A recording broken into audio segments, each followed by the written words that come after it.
তো hello guys, আজকে আমি বাসা থেকে বের হয়ে গেছি। তো কোথায় যাব আমি নিজেও জানি না। বাসায় প্রচন্ড বোরিং বোরিং লাগতেছিল, সেই জন্য ভাবলাম একটু বাইরে যাই বাতাস খাইয়ে আসি। আর আমি আজকে আমার অ্যাঞ্জেলের সাথে দেখা করতে যাচ্ছি। আপনারা আবার সেই সিনেমার অ্যাঞ্জেলকে ভাবিয়েন না, আমি হচ্ছে আমার অ্যাঞ্জেল বান্ধবীর সাথে দেখা করতে যাচ্ছি।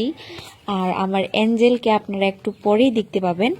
আর আমাদের বাসা থেকে শহরে যাইতে প্রায় 5 কিলো আমাদেরকে হাঁটে যেতে হয়, এবং কি তারপরে আমি 5 কিলো হাঁটে যাওয়ার পরে একটা অটো নিলাম, এবং আমার পাশে বসেছিল একটা কিউট বেবি, মানে একটা মেয়ে। সে আমার দিকে তাকাচ্ছিল। এবং কি আমি মাস্ক পরে আছি কেন, এটা আপনারা অনেকেই বলতে পারেন। এই জন্য আমি মাস্ক পরি, যেন বাইরে গেলে আমাকে কেউ চিনতে না পারে, সেই জন্য আমি সব সময় মাস্ক পরি। আর এইখানে আমি শহরে চলে আসলাম 5 টাকা ভাড়া দিয়ে।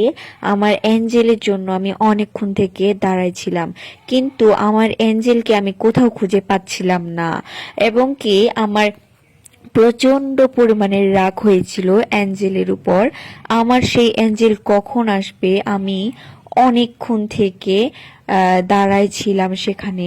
সেখানে দাঁড়ায় থাকতে থাকতে আমি বোরিং হয়ে গেছিলাম। তারপরে আমি ভাবলাম আমাদের ঠাকুরগাঁও বড় মাঠে একটু চত্বর দিয়ে আসি, কারণ আমার অ্যাঞ্জেল আসতে বলেছে আরো ওর 5 মিনিট লাগবে। এই জন্য আমি হচ্ছে বড় মাঠে একটু ঢুকলাম একা একা বাদাম খাওয়ার জন্য। তারপর অনেকক্ষণ পর আমার অ্যাঞ্জেল চলে আসলো, এবং আমরা তার ম্যাচে চলে গেলাম এবং